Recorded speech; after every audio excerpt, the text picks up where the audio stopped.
Welcome back, everyone. It is Sunday sit-down time. Joining me tonight, Dave Matter of the St. Louis Post-Dispatch. Dave, we're about to get started here, so thanks for joining me before things get pretty hectic in the next few weeks. My pleasure. It's a fun time of year. It is fun. Well, fall camp starts tomorrow, as you guys know. What are some things, that are kind of on your radar? Everyone's talking about, obviously, this quarterback battle, but what are some things to kind of look out for in fall camp this year? Well, it's got to start there, doesn't it? I mean, quarterbacks drive the discussion in college football. I think it's probably the reason that outside of the team, there's not great expectations for this program because there's uncertainty there. So, we don't get to see a lot of practice, but we will get to see those guys play a little bit, the contenders, and we'll see if it's really a four-man race, if it's more of a two-man race.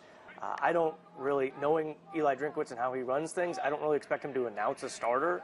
We'll just see who that starter is a month from Monday when they play their first game, but it should be a pretty interesting month. Mm-hmm. Well, I do want to touch on, obviously, you think so much about the quarterbacks, but I was looking at the tight ends. There is not a tight end in that room right now that has caught a pass in live action last year. I don't think there is. And, what do you think? What's the importance of that position this year? It'll be interesting to see just how they value the position. Like, are they just basically going to be blockers? Is it going to be a little bit of a surprise? It wasn't a great position last year, and still they lost their top three guys, two move on, and Nico Hay stopped playing. So, they started from scratch there. They added one guy from the portal from Buffalo, Tyler Stevens. You've got Ryan Horskamp back, who played a little bit last year, but that position's a bit of a mystery. Well, when you look at the wide receiver room, obviously that's been a big emphasis as well. Luther Burden, everyone talking about him. Do you think he's going to come as advertised, or do you think there's going to be this little bit of buffer room where, he has to get used to the pace of college football? Absolutely. And, it'll be a pivotal month for him. I mean, he's going to be going up against, defensive backs every day in practice like he did, back in the spring. But the little I saw, the little we got to see in the spring, I was pretty impressed. I mean, he doesn't really, on the field, he doesn't really carry himself like a freshman. Obviously, he's super talented. It didn't take long for him to, get his jersey number and to be out there with the starting unit. The expectations are going to be incredibly high for him, but I'm sure he has really high expectations for himself, too. So it'll be a good chance for him to work with the different quarterbacks and just get a taste of what it's going to be like, on Saturdays this fall when everything counts. Well, in that room, do you think there's a specific guy that maybe kind of needs to step up, be that leadership role? You think of Barrett Bannister obviously having that leadership role, but in your thoughts, who needs to step up? I think it's a really good group. I think it could be the strength of this team. I mean, you look at a guy like Toski Dove, has played forever and has been a solid receiver on the outside. You mentioned Bannister. I mean, the guy's been here forever and is just everything you want in a leader and kind of a spokesperson for the program. I wouldn't be surprised if he's voted a captain. Dominic Lovett, I think, is pretty really motivated to kind of make up from last year. And he wasn't bad last year. He just didn't get the ball very much, but he played a lot. So we'll see if a position change for him. He's playing more inside now, if that'll make a difference. Because I'm sure all those guys are very aware of Luther and who he is and what the fans expect from him. So maybe that motivates them to, just give a little bit more this year too. When you look at the talent you have in that wide receiving room, it seems to put so much more pressure on that quarterback decision. How much pressure do you feel like it is Drinkwitz this year? Obviously, you had Connor Bazelak last year transfer out, and then now you're looking for your starter until maybe Sam Horn can get up to speed. Right. How much pressure do you feel like that is for that decision? You got to get it right. You can't mess that one up. This will be the third straight year Missouri has a different starting quarterback in the first game. And I think in a perfect world, Connor Bazelak, whether he got hurt last year or not, he comes back and you kind of build a bridge to Sam Horn, but that's not the case, obviously.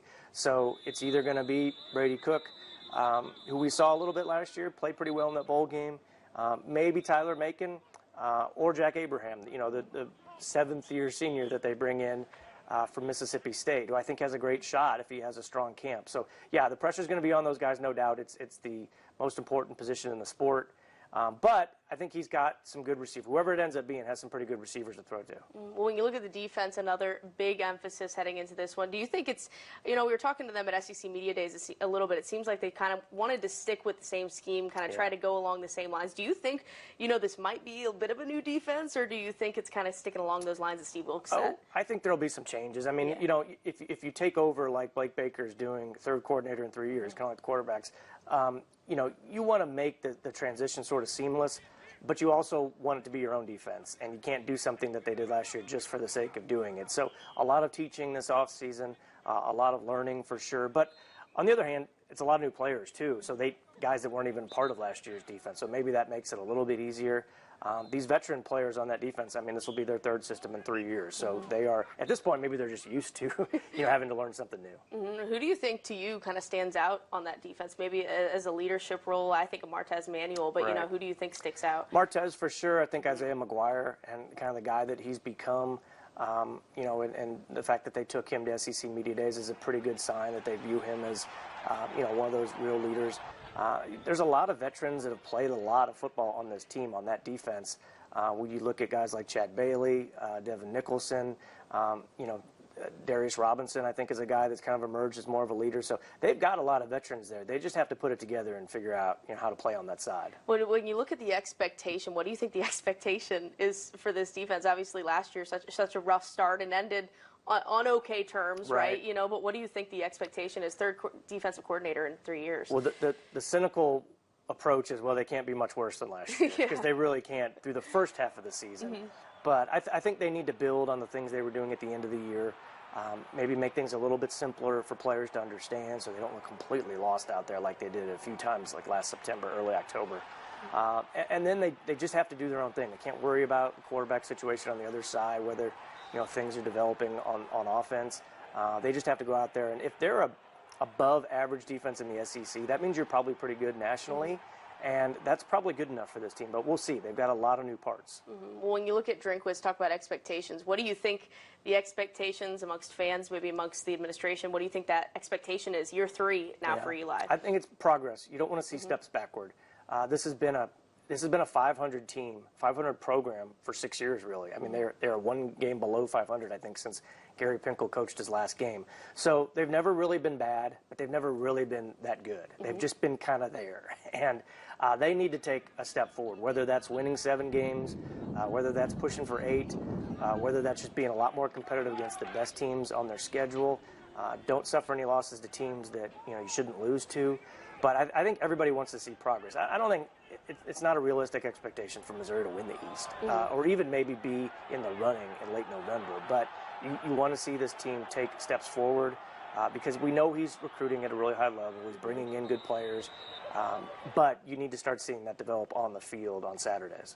When you look at this year's schedule, what do you think is a realistic expectation, record-wise for this team? You look, there's some tough road trips there. You think of Auburn, you think of Gainesville. Yeah. What's realistic, you think, for this group? I think they can finish better than 500. You're going to have to win some home games that you should. You're probably going to have to pick off a game or two on the road, which this under Drinkwitz has not been easy, but we've seen it happen before. I don't think just looking at the schedule, if there's any team you say completely unbeatable, except probably Georgia. Going to Florida, we've seen Missouri win at Florida before, and they've got a new coaching staff. I think Missouri's very similar to where South Carolina is right now, but that game is in the other Columbia, so that's a test. Tennessee has seemed to be, last year at least, ahead of Missouri program-wise in development, and that's on the road. So you're right, there's a lot of road tests early. Auburn, Kansas State, and Florida. So they can't afford really to have a slow start and take some time to kind of figure out who they are. Well, I feel like we're going to learn a lot at 10:30 a.m. tomorrow out at the practice field, so I will see you there and the rest of the media all there as well. For the rest of you guys, we'll be right back after the break.